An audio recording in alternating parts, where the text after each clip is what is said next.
Samedi xawma démb suma juumul nous devons donc tout porter ensemble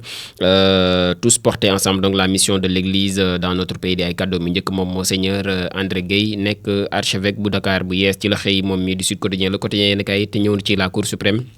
bi nga xam ne ñu ngi enterré ses derniers espoirs ñoom Cour suprême ci kii di René Capain Bassène dans une jet noire ginnaaw ba mu entamé ab xiifal ca kaso ga moom mile le journaliste daan nañ koy transféré fële ca pavillon spécial moom René Capain Bassène enquête quotidien ci accident ak premier secours yi la daal di xëy les lacunes du système ne daal système bi am na ay rëq-rëq ci accident yeeg premier secours yi donc 2 morts ak 29 blessés moom am fële ca Vélingara moom mooy accident bu mujj bi ñu compté fii ci biir réewum Sénégal les familles des victimes encore sous le choc les populations aussi doon saluer donc la pompe réaction bi nga xamante ni ñoom ñooy les personnels soignants ñoom la ñu daal di mujjee am malgré aussi ces 400 000 habitants département bi disposé wul benn yoon maanaam amul benn centre de santé bu fa am docteur Aminata Diop di alerter sur le dénuement donc de certains services d'urgence yoo xam ne war naa am ci gox yi goxaan yi ñëwaat ci xëtamu njëkk moom mi di enquête quotidien les échos yéen kaay yi ñëw itam ci tontine fii ci biir réewum Sénégal derrière la solidarité numérique ak des arnaques à plein régime des victimes en pagaille ci wàllum tontine googee ak les initiateurs yi nga xam ne ñoom sont souvent des influenceurs très connus témoignages poignant de victimes ci wàllum tontine ñëwaat na ci bu baax a baax haute cour de justice gi ñu doon wax léegi ak les limites d'un privilège de juridiction mooy li nga doon wax léegi ci wàllum juridiction yaak la ca daal di aju manque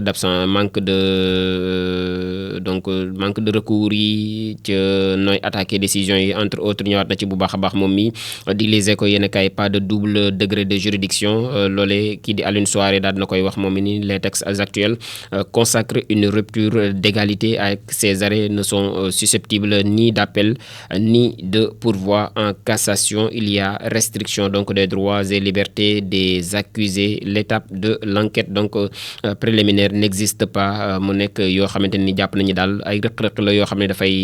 dàq àq ak yelleef ki nga xamante ni moom moo nekk la mise en cause ñaar na ci bu baax a baax moom les échos yéen kay l'observateur ci référé de la cour des comptes sur la situation des finances publiques 2019-2024 la xëyee 5 bombes judiciaires yoo xam ne jamono ji mi ngi ci loxo yi pôle judiciaire financier bi donc ñëwaat na ci bu baax a baax ci ab yaatal moom l'observateur point actu itam ci gel des zones économiques spéciales daal di xëy muy ZECI l'APIX hypothèque l'industrie et l'emploi des jeunes ñëwaat na ci bu baax a baax moom mi di point actu L'As quotidien ci les Daaka donc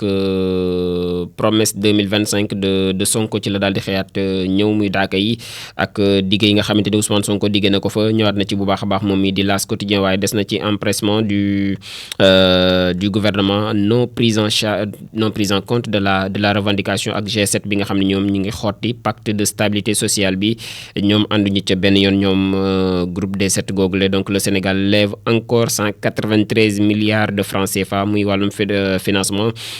souverain ñëwaat na ci bu baax a baax moom mi di L'As quotidien direct news ci soir la xëy Omar Blondin Diop Mamadou Dia ak kii di maître Babacar Seye 3 révisions de procès historiques en téléchargement bu ñu maywul daal dinañ réviser waat seen ay procès ñoom ñett ñi le nga xam ni ñu siiw lañ ci histoire bu Sénégal l'histoire politique donc du Sénégal a été marquée par des soubresauts 3 procès historiques yoo xamante ni constitué nañ des temps forts dans la marche de notre pays. Il s'agit donc des dossiers de Omar Blondin Diop, Mamadou Dia ak kii di maître Babacar Seye assassiné.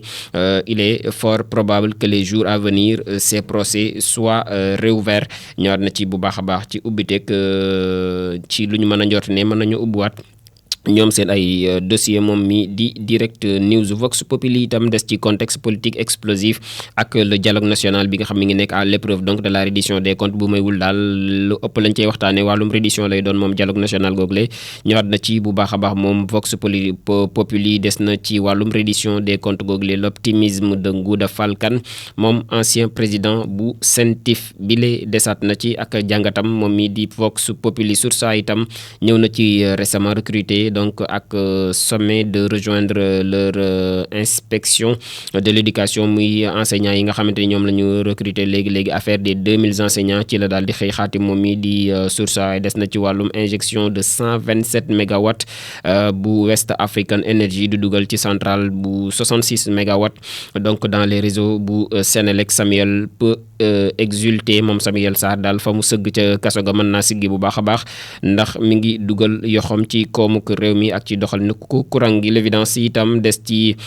aide au développement. Washington tourne donc le dos au multilatéralisme africain moom Washington wane na waat na ginnaaw ci donc doxalinu Afrique gi 555 millions de dollars en moins pour l'Afrique maanaam tegg na tànkam ci FAD yi nga xamante ni daanaka da ko daal di affaiblir bu baax a baax. Chasse aux insulteurs ñu ngi ciy waaj jëm ñi nga xamante ni daal dañoo nekk ci réseaux sociaux yi di saaga. La diaspora sénégalaise monte au front ñoom daal dinañuy signé ab pétition boo xam ne recueillir na plus de 20 000 signature contre Khaliphone Sall, Nabou Dash, Adamo Mati 3 Pommes ak Cheikh Yérim Seck jamono ji ñoom ñu ngi leen di pointé aussi du doigt. ñëwaat na ci bu baax a baax moom l'évidence. L'info yéene kaay ci protestation contre les dérives du pouvoir la xëy le FRDS ñu ngi ci vilipande bu baax a baax le régime fële ca Genève ñoom ñi nga xam ne ñoo fare ci diaspora bi daal ñu ngi weer régime bi fële ca Genève ci donc fa nga xamante ni fa la siège bu ONU nekk. Le Soleil quotidien itam des ci installation bu Monseigneur André Gueye comme archevêque bu Dakar, nouvelle aube ecclésiale noonu la ko ecclésial donc ngeen baal ma noonu la ko daal di xëy xaatim nommé en février dernier le nouveau pasteur de l'archidiocèse bu Dakar daal dinay jël donc possession de la cathédre niki démb dans une grande ferveur. ñi ko teewee bari nañu lool di ay gan di ñu dëkk ci réew mi ak ñu dëkkul ci biir réew mi. Autorité religieuse musulmane yi sax ñu ngi woon foofee ak politique fortement donc représenté fële donc ca Ndakaaru ngir fekkee donc ki nga xamante ni moom moo di couronnement bu kii di nouvel archevêque bu Dakar di Monseigneur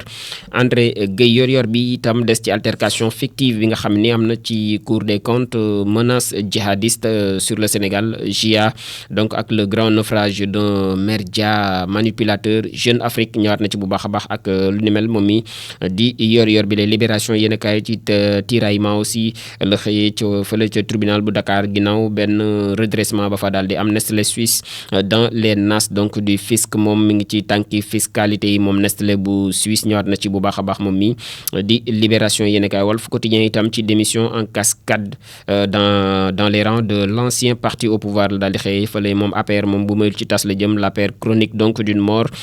annoncée noonu la ko journal bi daal di titré. Arrêt aussi des financements bu Amérique bi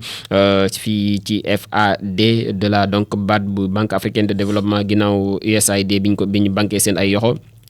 Trump daal jamono ji wan na ginnaaw Afrique noonu la ko journal bi titré. dañuy daaneel ak tàggat yaram door ko ak record yéen kaay moom ci Edouard Mendy la xëy porté au pinacle moom fële ca donc Ligue des champions bu Asie bi jar daal dina koy jël moom sax la ñu tabbu meilleur gardien bu Ligue des champions boobee. Tribune Sport it des ci bool bi ak battu par l'AS Monastir. l'AS Ville de Dakar ne sera pas à Pretoria moom du fekkee final 8 si ñoom ñii di AS Ville de Dakar. Point actu sport itam ci mondial beach soccer la xëy 2025. Le Sénégal renverse Tahiti 6-3 et s'ouvre donc la voie des quarts de finale. ñoom Sénégal Bundesliga wala Bundesliga 34e titre de champion pour Bayern Munich. ñoom ñu ngi récupérer donc seen trône Harry Kane enfin am na daa titre am. Rewmi Quotidien Sport Plus mondial beach soccer aussi la xëy le Sénégal se qualifie pour les quarts de finale. Défaite bu Rennes contre Toulouse. Habib Beye fou de rage contre ses joueurs. loolee moom moo gën a fës tey ci yéen kaay mbokk yi jaajëfalaat leen bu baax a baax ci déglu gi. jaajëfal la Mouhamadou